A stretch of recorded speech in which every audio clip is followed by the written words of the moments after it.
Amen. Novi loloto vevieto novi togovio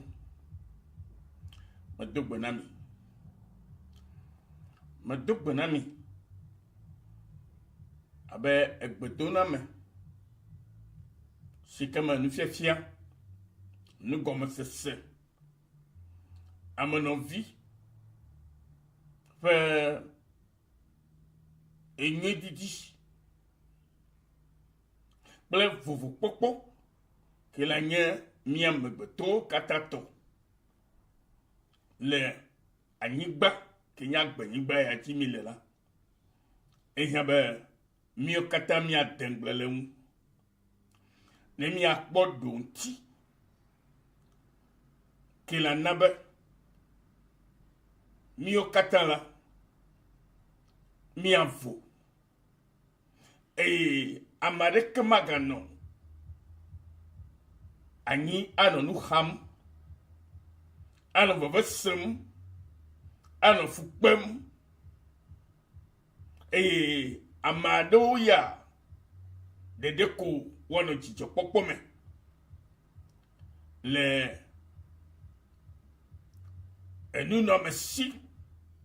alo domenyinu sikanye mio katan tola amakpado ko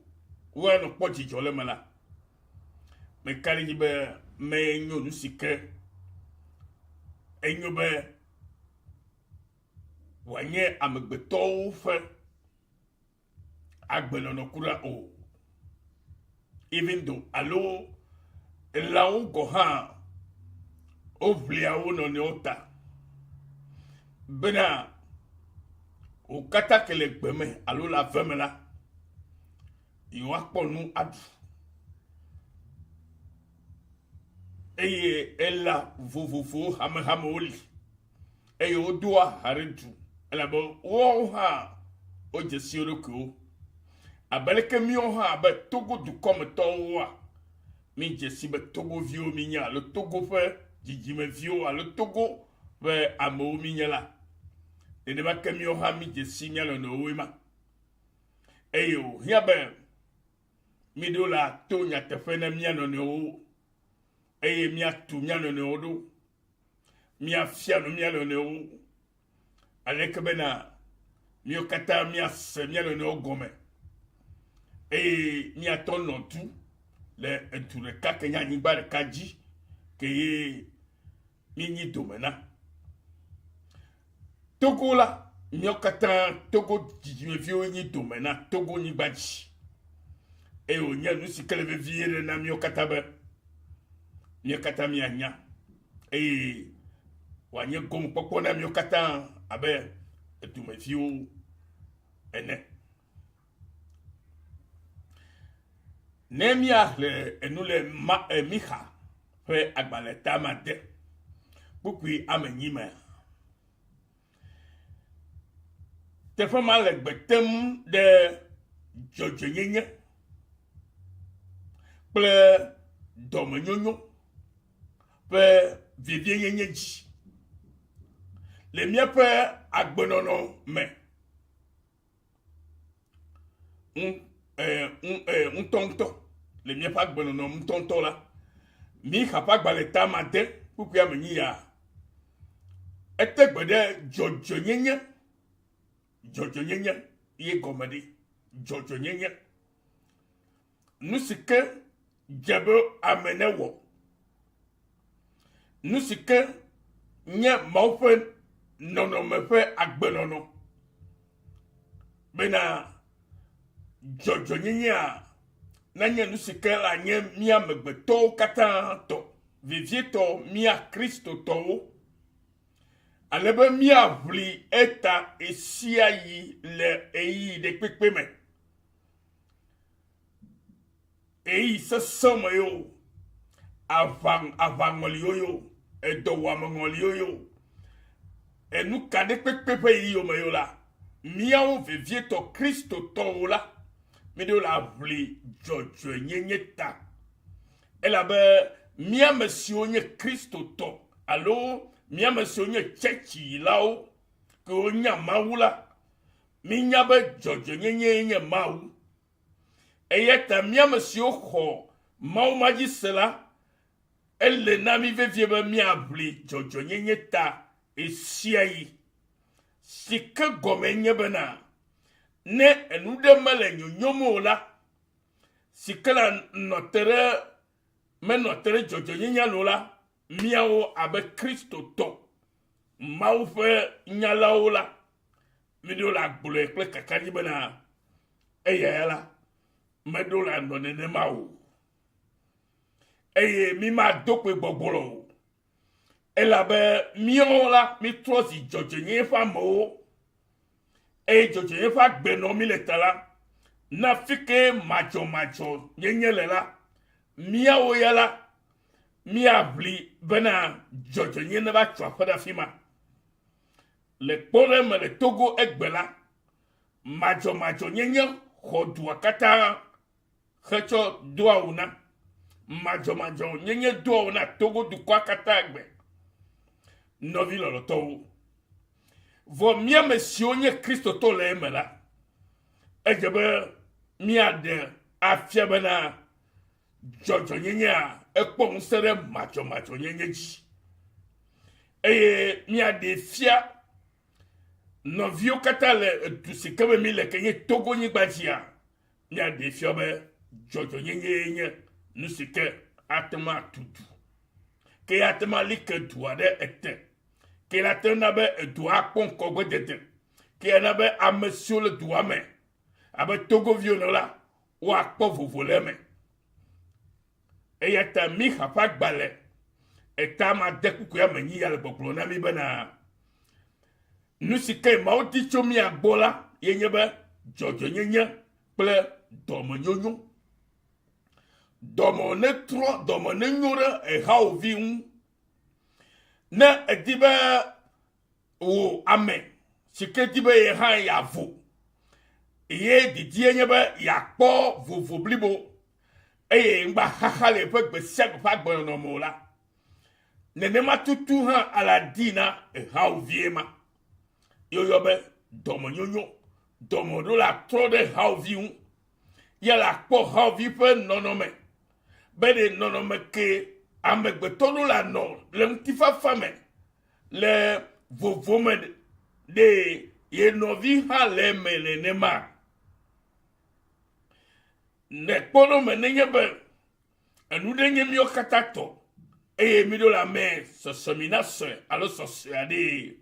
de amede la gobe alo ke ojia etongo na mereta alo enya nu amereta e ya howa awu ma no ne ma ode do menyinu anye mi okatato aba Togo du comme violeta la elle vevie bana mi ameso semina se eye amade ke ma ho no viao ela be do menyinu la enye mi okatato ta ehia be mi amesi onye Kristo to wola ehia be mi ade fia be jojo nye kple do menyonyo la ye pe ma usubo mi le eye nenye be nuoma le ji yimnyo de abale siko ayi de ji ene ola mi do la de glo eya de fia mo bana a o me do la no ne ma o eye mi anotere enu klikpa bana mi ablieta face sike jojo nye kple do me totro alo do menyonyo pe vive nye anasu amesi alebe mi ano epa gbe untonto sikeje kuku si anye kuku ya de si onka si de jifo na mi be mi ano agbe ple veve sere amenu ple dokui bobo veve sere amenu edo la severe havinu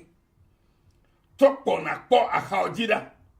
de ohi oya kpo na nuduna ze togbeleka gake novio kele aha oji alo le mi oji mekpo echigo ha ano alo mekpo koba visike watofle abolo adule kekeamu vo owo kele pa hajia oya echonu le ele yakadam elabe wasile nusikenya tumevio katola oya chasi choji be pache eye yatoze ale sike ojue meyene ne mai wa no novi Kristo to gamaresu be mi ape Kristo to nyenya mi adefia anyigba lekpepe sike yinele abe togo viene la eye be adefia be jojenye pa amenye megwabe Kristo to la be Kristo to ke nye mau vola ke nya maula ye ko ya ton pli jojenye yeta ye ko ya nye amesikefa dome atrode e haviun asevevie anya vevie nyenya sikele jojenye pe dome nyonyo kakle enuka kakle nuka agbe vivi agbe siko eye ifebe sesere amenufa agbe nono ple dokui bobo amesike nye mau tola e bobo e dokui eye osia vevede e havinu togbo benenye be ekpolo kobe nyame gahala le veve sesike sesere havinu tala edola bobo de pe level alebe atemu odomatonti eye anabe eha na sokle yenye Kristo topagbe yenye agbesike ojebe miano bena miape nope abe edusike menye togo fanyi bajila miato nelemti fafame novi Kristo to me de kukube milenya yosem me gale blonkebe mi kapag baletame adekuku ya menyia etegbede jojo nyenya ple domonyonyo pe vievie nyenya ji le miafe agbenono ntonto me enye kuku si le pepere mi antibe be miano agbe ple veve sesede amenu ple dokui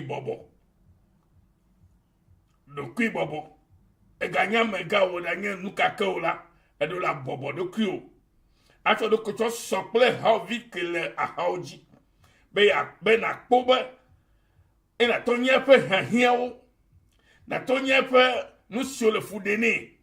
alebe na tro tomere na nabe luka jojo nyina ne tuapere miakli dome wanabe yeha domototo kele amegbeto kenye maunya la mela aton aboha midetu alebe eya nabe jojo nye alike de miape etu alo miape anigbachi vieto de Kristo tofe agbesame novi no to me kari be ni se enyasio eyolveve be mi akwa de tome jojo nyenya tomo totro veve se seramanu le bobo nyenya enyanu sikenye Kristo tofe vivie de pe agbenono vieto be da mi adefia be miola mi nyamao eyeta mi apli jojo nyeta mi anye amesenyo domonyonyo to ble amesio se avevele amenu ble amesio bobo de kio esiai me karibe senyaya maole yoreta de Yesu Kristo come. Amen. Non fio Yesu nyo oyira maololo avoji la pa belgase jo true forgiveness mission en se la pa anyibachi maole yoreta siatagare de Yesu Kristo come. Amen.